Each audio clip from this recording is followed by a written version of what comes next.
Días hermanos, les saludo en el nombre del Señor. Les invito a que sus Biblias busquen el Evangelio de Lucas, capítulo 10, versículo 25 hasta el 37.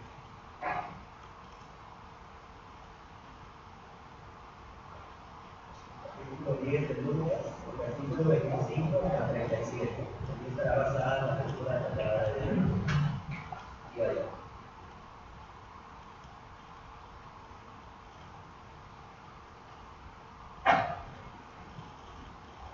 Acompáñenme ustedes ahí con el Cristo en la lectura. Versículo 25 dice: Y he aquí un intérprete de la ley se levantó y dijo para probarle: Maestro, haciendo qué cosa heredaré la vida eterna. Y él le dijo: ¿Qué está escrito en la ley? ¿Cómo lees? Aquel, respondiendo, dijo: Amarás al Señor tu Dios con todo tu corazón, con toda tu alma y con todas tus fuerzas, y con toda tu mente, y a tu prójimo como a ti mismo. Y le dijo: Bien has respondido, haz esto y vivirás. Pero él, queriendo justificarse a sí mismo, dijo a Jesús: ¿Y quién es mi prójimo? Respondiendo Jesús dijo: Un hombre descendía de Jerusalén a Jericó y cayó en manos de ladrones, los cuales le despojaron e hiriéndole se fueron, dejándole medio muerto. Aconteció que descendió un sacerdote por aquel camino y viéndole pasó de largo. Asimismo, un levita, llegando cerca de aquel lugar y viéndole pasó de largo. Pero un samaritano que iba de camino vino cerca de él y viéndole fue movido a misericordia. Y acercándose, vendó sus heridas, echándoles aceite y vino, y poniéndole en su cabalgadura, lo llevó al mesón y cuidó de él. Otro día, al partir, sacó 2 denarios y los dio al mesonero, y le dijo: Cuídamele, y todo lo que gastes de más, yo te lo pagaré cuando regrese.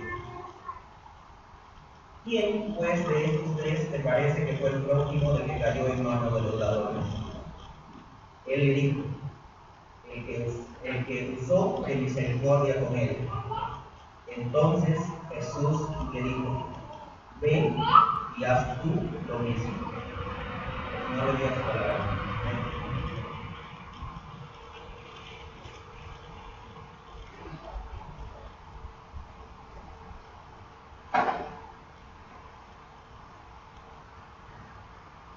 Bueno, estamos en una serie sobre las parábolas de Jesús y hoy nos toca una parábola bastante conocida. De hecho, podría ser la parábola más conocida en toda la Biblia. Podría ser la parábola del buen samaritano. Comenzamos la serie con algunas palabras conocidas. Creo que las últimas 2 fueron menos conocidas. Y ahora hemos vuelto a, como dije, quizá la más conocida, toda la Biblia. Una de las cosas interesantes acerca de esta parábola es el hecho de que a menudo es usada por los que no son cristianos para enfrentar a los cristianos de una forma de hipocresía. Dicen, por ejemplo, ustedes cristianos tienen esta parábola de Jesús acerca de amar a su prójimo, pero no son muy amorosos con la gente. Una de las objeciones comunes al cristianismo es la siguiente: los cristianos que conozco son hipócritas, no son diferentes de los no cristianos, son codiciosos, materialistas, egoístas, orgullosos e enojados. Conozco a mejores personas que no son cristianos. Y cuando un no creyente expresa esa objeción, a veces levanta esta parábola, ¿no? Es que Jesús mismo habla de ser un buen samaritano y tú no eres ni un samaritano, mucho menos un buen samaritano. y levanta esa objeción. Ahora, creo que dos cosas sencillas. Uno, cuando uno que no es cristiano hace esa acusación, a menudo hay que ser sinceros. Varias personas que nos han puesto en nuestro camino nos hablan de ese tema, de que una dificultad para ellos para acercarse a Cristo es el hecho de que conocen, se creen mejores que muchos cristianos que conocen y escuchándoles les creen. Tiene razón. Ahora, la otra cosa es que a pesar de que hay muchos llamados cristianos que no viven vidas que demuestran compasión y misericordia, en general, es decir, históricamente hablando, los cristianos han sido algunas de las personas más generosas, compasivas y misericordiosas. Es decir, a veces uno conoce a uno o dos cristianos o varios que son hipócritas y no viven así. Pero si vemos históricamente, es por algo que en todo el mundo hay hospitales que fueron fundados por misioneros evangélicos, misioneros cristianos. Solo es un ejemplo entre una docena de ejemplos de que sí, históricamente hablando, básicamente no se puede decir los cristianos o siempre son buenos o siempre son malos. Aquí hay más profundo. Ahora, tú eres cristiano, lo que dice Jesús aquí acerca de la misericordia y la compasión, es decir, en esta parábola, si tú eres cristiano, esta parábola es crucial, es esencial. Sí, como cristianos, especialmente pensando en nuestro testimonio delante de los incrédulos, delante del mundo en general, tenemos que entender esta parábola y tenemos que buscar vivir conforme a lo que hay en esta parábola. Si tú no eres cristiano, por lo menos pienso que tendrías curiosidad por lo que la Biblia espera de las personas tocante a este tema de la compasión y la misericordia. Es decir, si tú estás presente hoy y no necesariamente eres cristiano, pienso que al menos debes tener algo de curiosidad para entender lo que la Biblia espera, específicamente lo que Jesús levanta aquí en cuanto a lo que la Biblia espera de los cristianos, específicamente hablando de compasión y misericordia. Ahora, ¿qué vamos a hacer hoy con la parábola? No sé mucho para visitar museos, pero si voy a un museo, el último tipo de museo donde la gente buscaría ir es un museo de arte. Pero, ¿cuál veces he entrado a un museo de arte? O he estado en lugares donde tienen ahí mostrado, ahí puesto pinturas. Por ejemplo, si uno camina por el Parque Kennedy, en algunos momentos del año, ahí en las flores suelen poner piezas de arte, pinturas de ahí, uno puede ir y pasar y verlos y apreciar. Ahora, siempre hay una pintura, ahí tipo arte, para museo, etc. Se puede verlo con tres, desde tres perspectivas, con tres puntos. Hay la pintura misma. Normalmente viene un marco, un portarretrato que presenta, que encaja a la pintura. Pero aún la pintura con su marco viene siempre en otro contexto. Puede ser un museo, o en el caso de Parque Kennedy, en un parque o en una casa. La pintura, el marco y de ahí su contexto alrededor de la pintura. Quiero ver la parábola del buen samaritano con ese mismo marco. Vamos primero a la pintura misma, la parábola. Pero la parábola viene dentro de un pequeño contexto, dentro de una conversación. Y esa conversación, Jesús con un hombre que Lucas dice que es un intérprete de la ley, tipo fariseo, eso forma el marco de la parábola.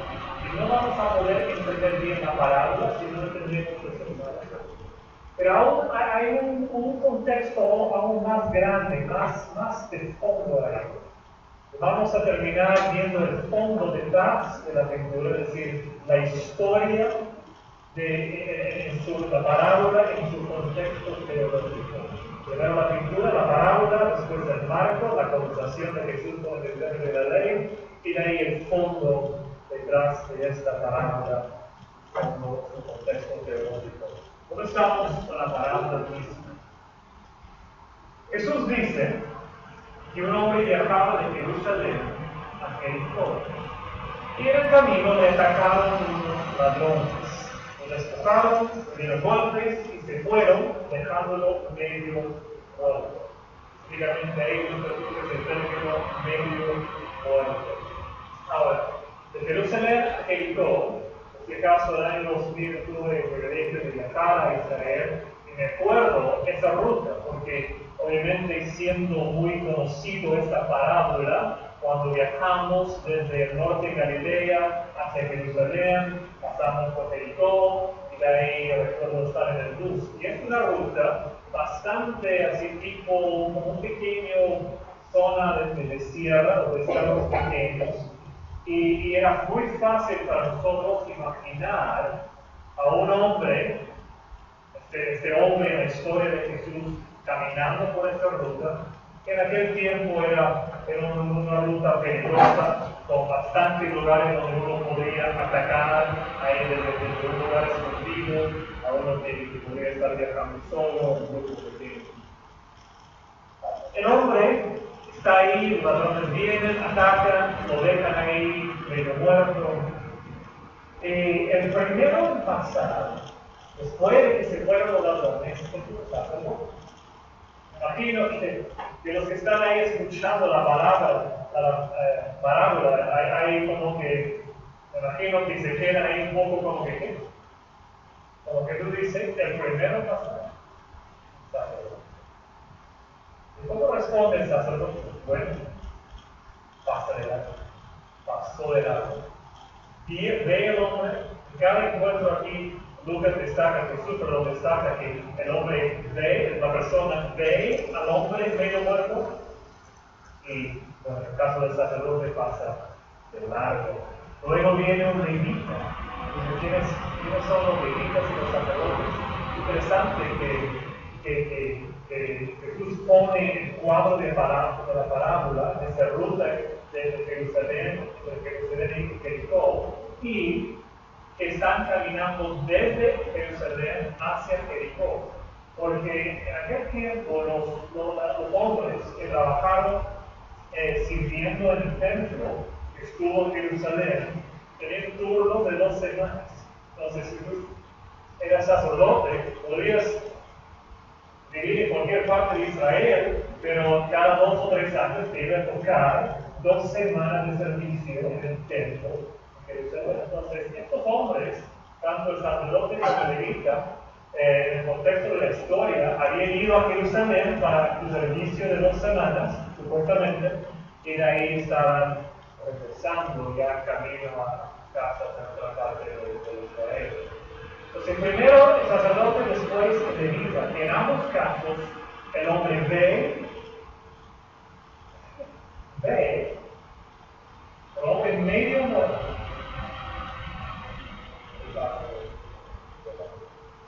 Entonces, el tercero en pasar por ahí es un samaritano.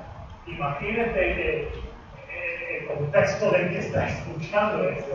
Un samaritano. Los judíos con los samaritanos no era solo un desgusto, sino había toda una historia larga ahí desde que los samaritanos eran originalmente judíos que habían en el tiempo de la dispersión donde los líderes de Babilonia,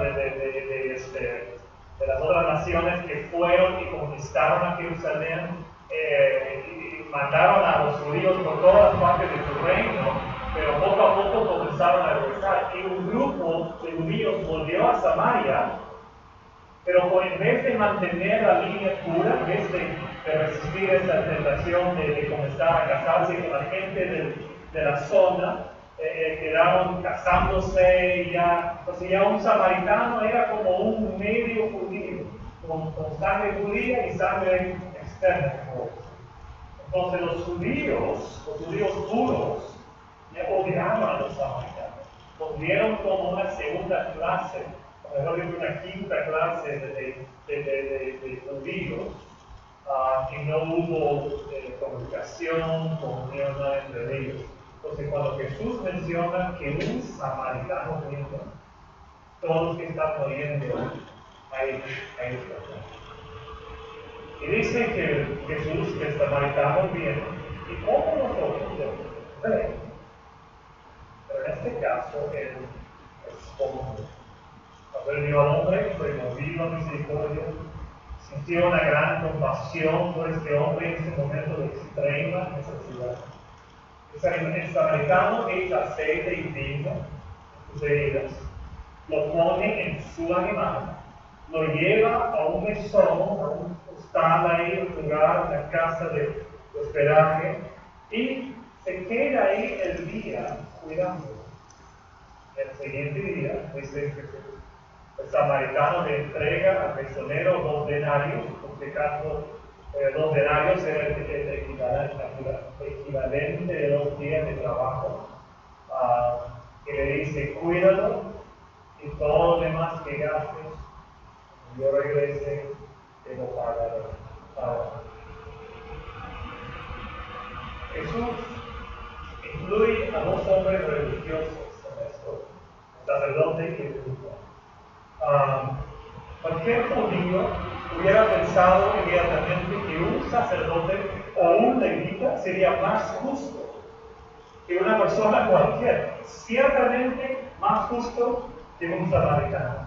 Sin embargo, en la parábola son ellos 2 que no son ni justos ni misericordiosos.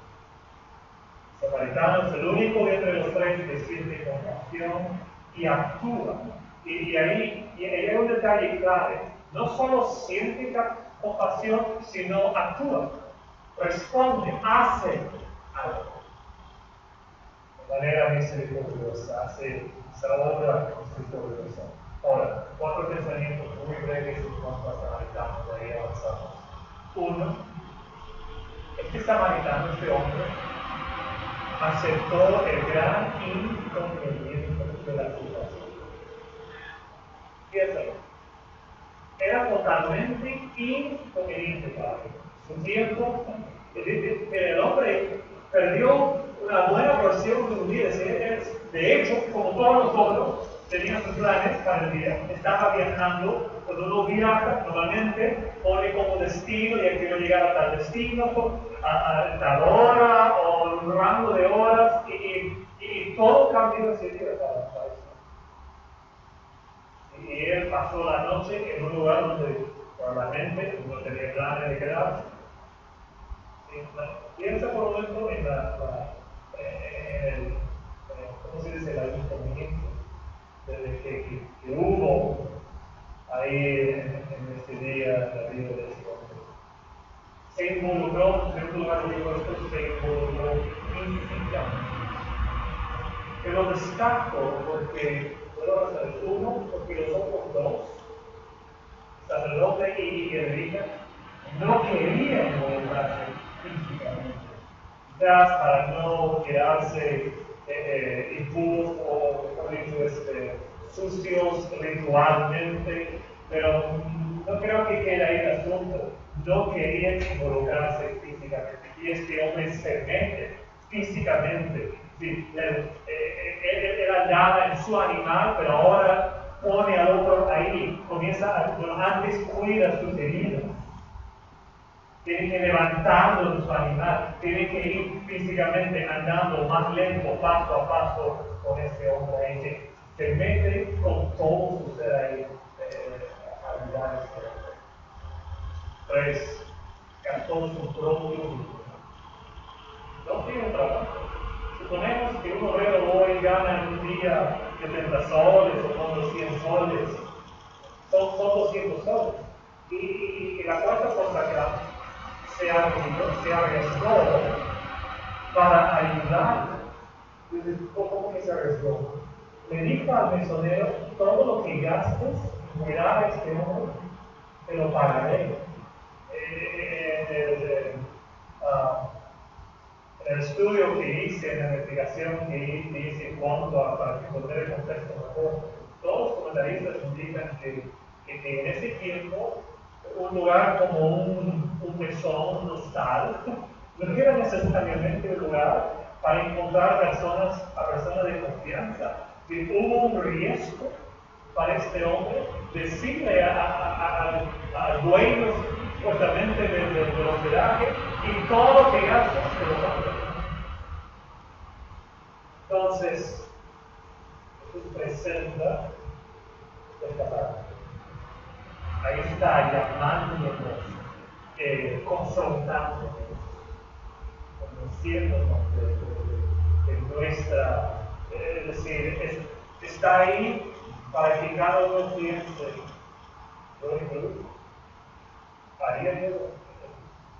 Es decir, estaría dispuesto a aceptar el pendiente, involucrarme físicamente, gastar mi dinero, arriesgar. Esa es la parábola. Ahora, vamos a alejarnos un poquito de la pintura de la parábola. Vamos a considerar el contexto inmediato, el contexto en que Jesús habló la parábola. En el contexto, hay una conversación que enmarca esta parábola. Es una conversación entre Jesús y un hombre llamado un intérprete de la ley. Se acerca a Jesús, este hombre, un especialista en la ley del Antiguo Testamento, y Lucas nos dice que él quiere probarle. Si Lucas incluye ese detalle, que no es una conversación inocente, por decir, casual, sino que el hombre viene con un plan, con un esquema, con una meta de engañarle a Jesús. La primera parte de la conversación se enmarca con dos preguntas. Primero, el intérprete de la ley le pregunta a Jesús: ¿qué haré o qué necesito hacer para heredar la vida eterna? Esta historia comienza con esa pregunta. El intérprete de la ley preguntando a Jesús: ¿qué haré o qué necesito hacer para heredar la vida eterna? Bueno, Jesús, en su sabiduría, responde, así como Jesús, sabio. Él responde: ¿qué está escrito en la ley? ¿Cómo lo lees tú? Y mira, me encanta leer a Jesús. Los evangelios siempre son para mí atractivos, en un sentido no solo espiritual de todas maneras, sino a la vez intelectualmente. Jesús, mira lo que hace, se acerca. El hombre es un intérprete de la ley. Entonces, ¿qué dice Jesús? Tú eres el especialista. Dime tú, ¿qué dice la ley? Quizás era común que si alguien me responde a tu pregunta con una pregunta, ya estás convencido de responder por algo que no se pregunta. O si se sintió encajado, no lo sé, pero el hombre le responde. Bueno, o quizás vino ya preparado. Dice, el hombre responde citando primero a Deuteronomio, el libro de Moisés, el quinto libro de la Biblia, y en segundo lugar responde desde Levítico. Es decir, él responde desde lo que conoce, siendo un intérprete de la ley, de los primeros 5 libros de la Biblia. Responde: el que quiere heredar la vida eterna necesita, uno, amar a Dios, Dios amar al prójimo. Ahora te pregunto, ¿eso concuerda o no con la enseñanza de Jesús? Es que es lo mismo que cuando le preguntaron cuáles son los dos mandamientos, cuál es el mandamiento principal, más importante en toda la Biblia, que dice amar a Dios con todo tu corazón, tu mente, tu alma, y amar y el prójimo como ti. Entonces, cuando el hombre responde así, Jesús casi le felicita, le dice, bien has dicho, correcto. Y le dice, hazlo y tendrás vida eterna. Haz esto y vivirás. Ahora, el hombre tiene miedo, cierto miedo, creo yo, de que no pueda satisfacer ese extra. Es decir, dice Lucas que el hombre vino para engañar a Jesús, pero de alguna manera el hombre queda ahí diciendo la verdad. Amar a Dios, el que quiere heredar la vida eterna, tiene que amar a Dios y amar al prójimo. Y Jesús le felicita, le dice, hazlo entonces. Ya, ándate y hazlo. Cúmplelo, tú sabes, tú eres el especialista, sabes, has dicho bien, anda y hazlo. Pero el hombre sabe,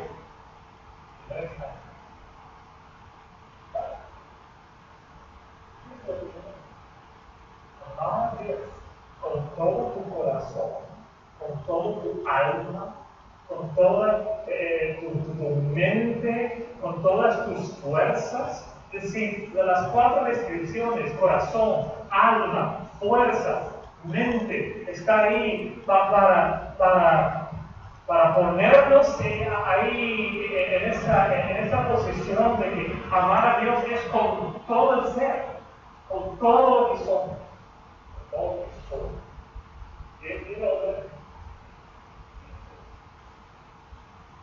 Pero también siente la realidad de que amar al prójimo como a ti. Eso ya es algo, es vivir de otra manera, es vivir en otro nivel de alma. Entonces, ¿qué hace? Bueno, ¿qué piensa acerca de la parte de amar a Dios? No lo sabemos.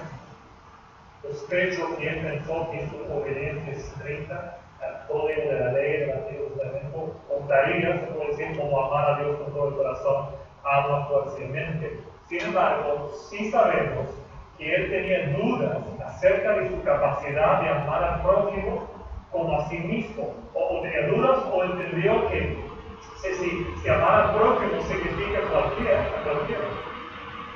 que no iba a ser posible. Entonces, ¿qué hace? Aquí la historia se pone para mí bastante interesante, bastante interesante.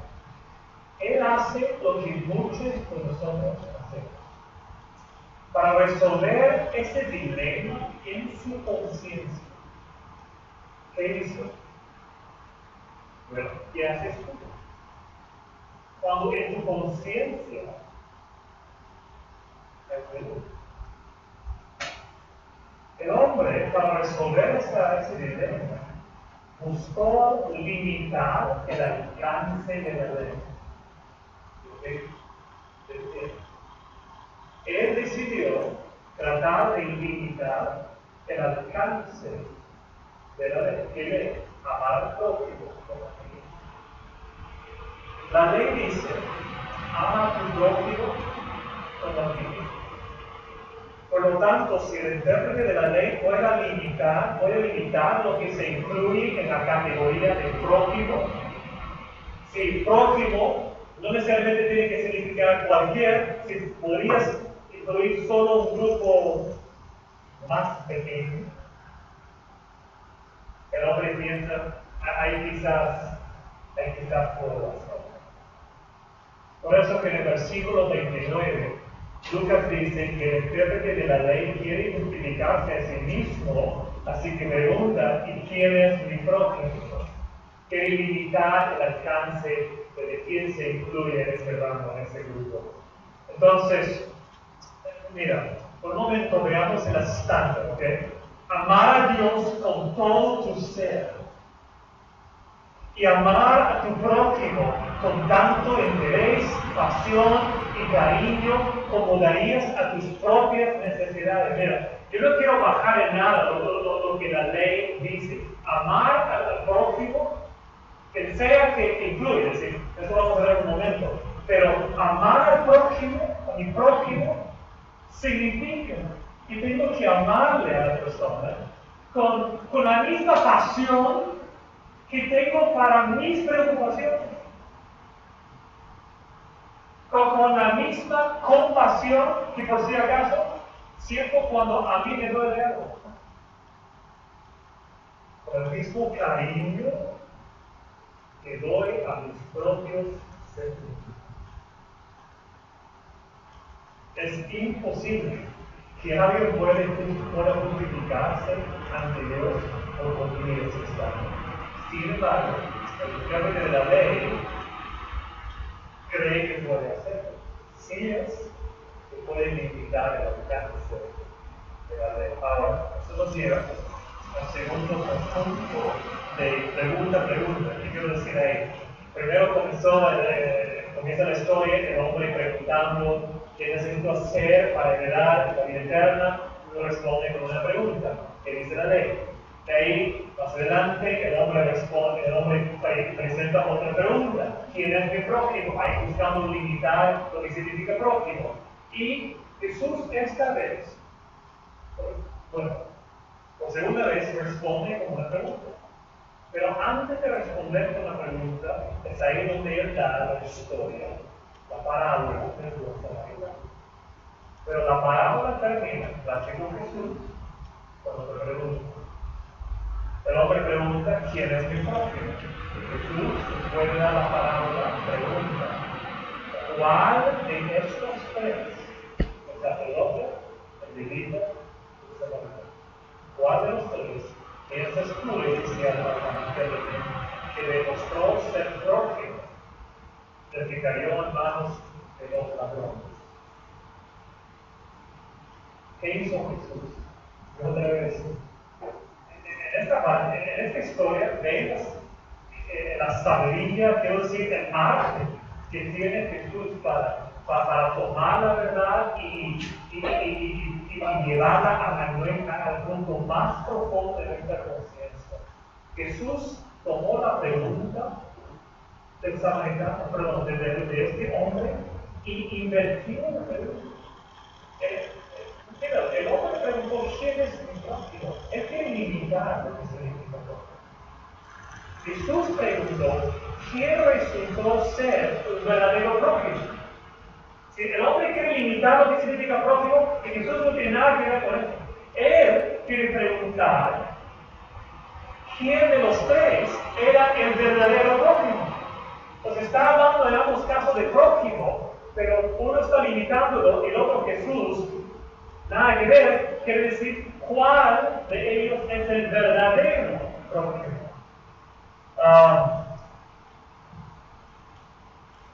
El hombre quiere limitar lo que podría ser, los que podrían ser incluidos en la categoría de prójimo. Jesús quiere ampliar el significado de lo que significa ser un verdadero prójimo. En lo resumo así: Dios en su ley nos llama a la verdadera compasión humana. Esta parábola está ahí para confrontarnos con que no podemos. Si la tendencia es de tranquilizar nuestras conciencias, limitando lo que significa la ley de Dios, en este caso específicamente una ley de amar, una ley de compasión y misericordia, de amar a nuestro prójimo. Pero cualquier intento de limitar la compasión verdadera por nuestras propias razones egoístas es incorrecto. Es totalmente opuesto al corazón de Dios tocante a la compasión y la misericordia. Un verdadero prójimo, ahí va Jesús, un verdadero prójimo es aquel que hace actos de misericordia para los que están a su alrededor. A la pregunta, ¿quién es mi prójimo?, la respuesta de Jesús es, cualquiera que esté a tu alrededor y tenga necesidad. Para eso está la parábola del buen samaritano. Mi prójimo es cualquiera. No se puede imitarlo como quiso hacer ese hombre. Mi prójimo es cualquiera. Que esté a mi alrededor y que tenga necesidad.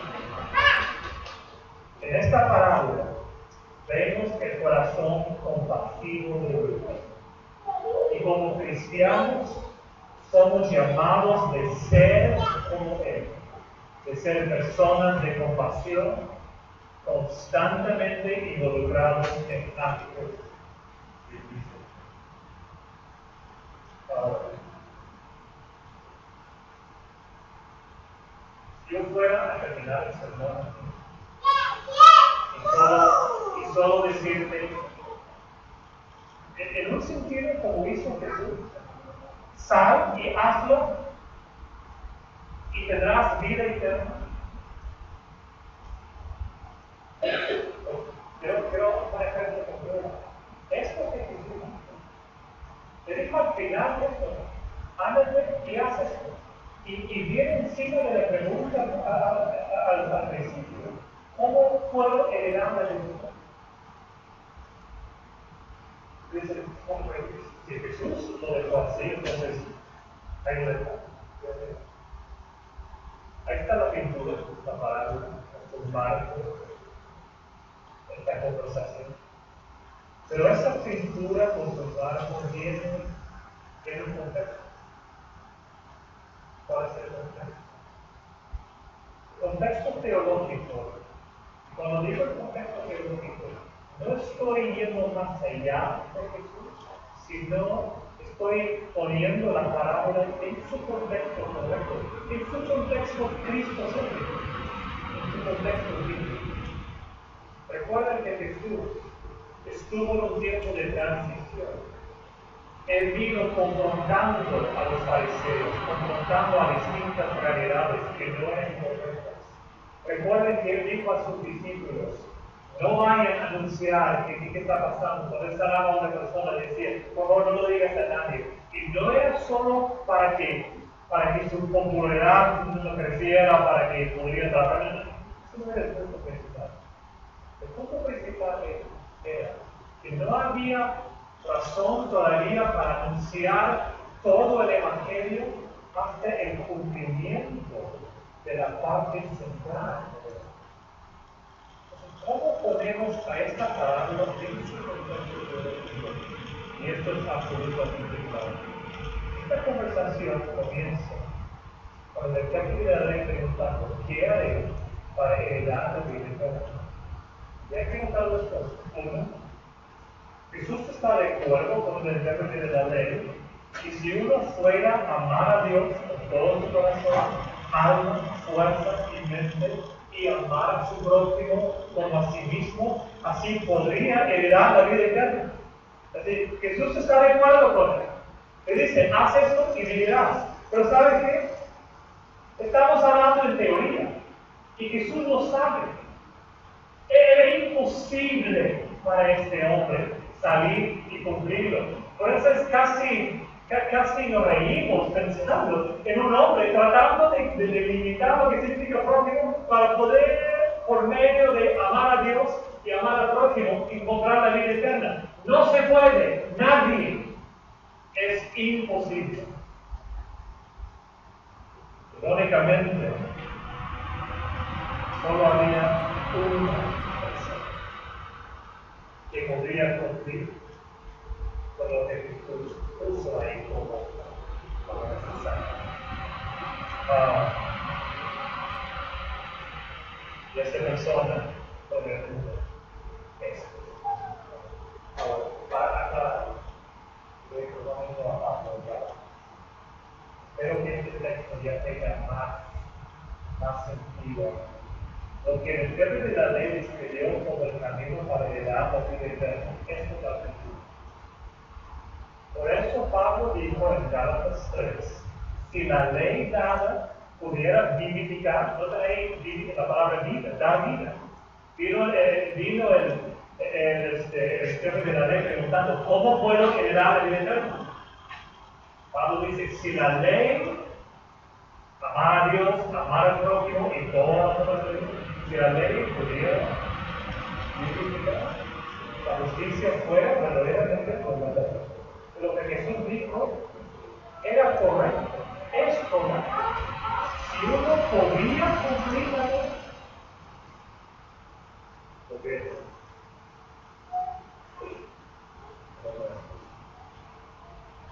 ni cerca. Es decir, que esta parábola no está aquí para mostrarnos teóricamente, ya entiendo que todos somos pecadores. No, olviden de pensar así. No es todos somos pecadores, es ni cerca llegamos al estándar. Esta ilustración del hombre, mira, la mayoría de nosotros no hubiéramos hecho todo lo que ese hombre hizo. Nunca verías todos los planes de un día. Meterías 200 soles o más que te arriesgarías para decirle todo lo que gastes cuando regreso de viaje y lo voy a pagar. Lo hubieras hecho. Pero somos pocos. Somos pocos. No podemos estar. Es decir, la ley, claro, podemos identificar la justicia fuera verdaderamente por la ley. Pero entonces tú dices, ok, ¿cuál es la función de la ley?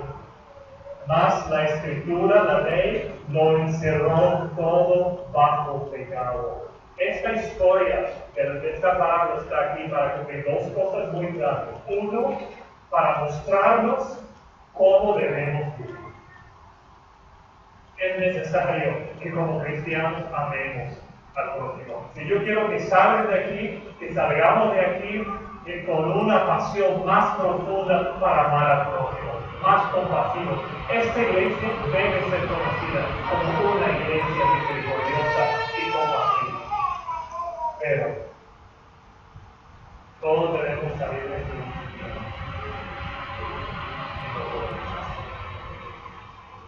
Tenemos que intentar, pero no podemos hacerlo como. Es decir, por un lado la parábola nos llama a una vida compasiva y por otro lado nos condena. Porque no amamos. ¿Qué hacemos? El único en la historia de la humanidad realmente vivió toda su vida amando a su prójimo.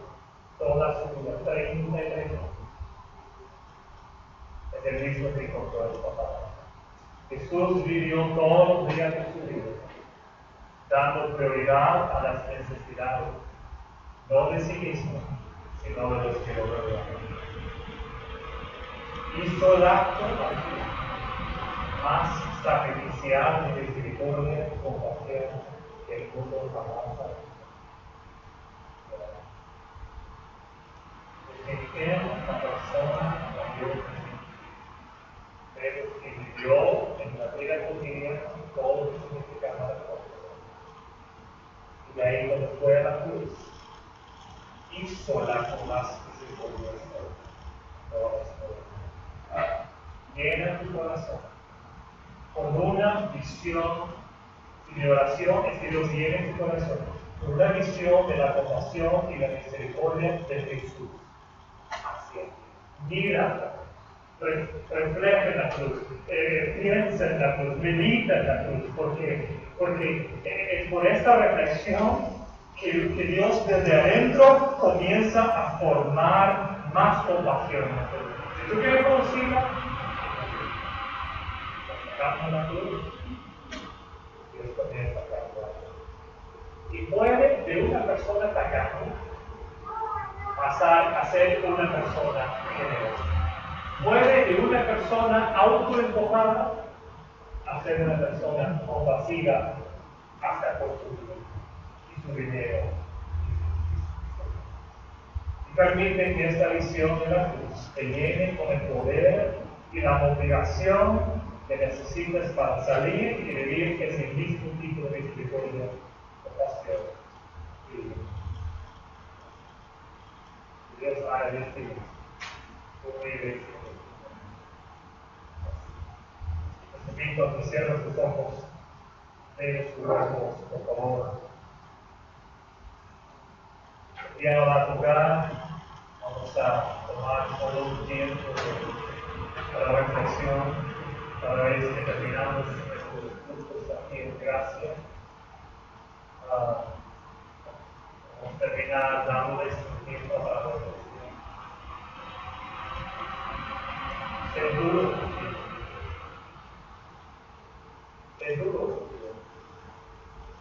de realmente como este samaritano, mostrando esta compasión profunda que requiere tu tiempo, tu dinero, tu pobre, tu amor. Y de ahí corre tu corazón a la cruz. Por eso no es para pensar en la cruz. Y de ahí la compasión, la misericordia.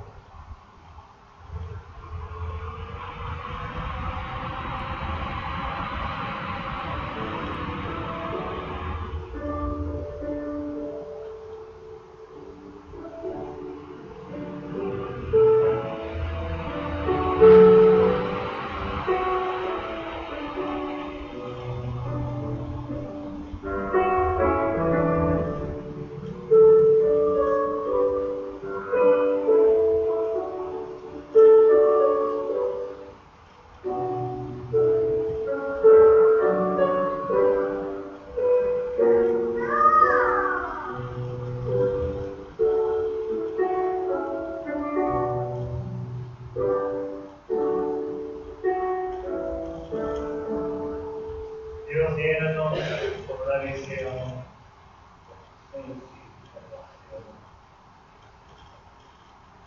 que produzca en nosotros corazones compasivos y misericordiosos. Pero no solo corazones así, sino que dale en acciones compasivas. Permítanos a la larga una iglesia profundamente buena. Y eso nos permite dar testimonio a cualquier que pueda preguntarnos, ¿por qué son tan compasivos, hostiles al Evangelio? Porque Jesús fue compasivo con nosotros. Haz porque un programa de misericordia no puede hacer en nuestros corazones. Haz desde adentro de nosotros esta obra de compasión, viendo de a ti en la cruz, tu compasión hacia nosotros. Llénanos de esa visión y ayúdanos como iglesia a poder, cada individuo en su lugar, como iglesia, amar a los mejores de nuestros hermanos. En el nombre de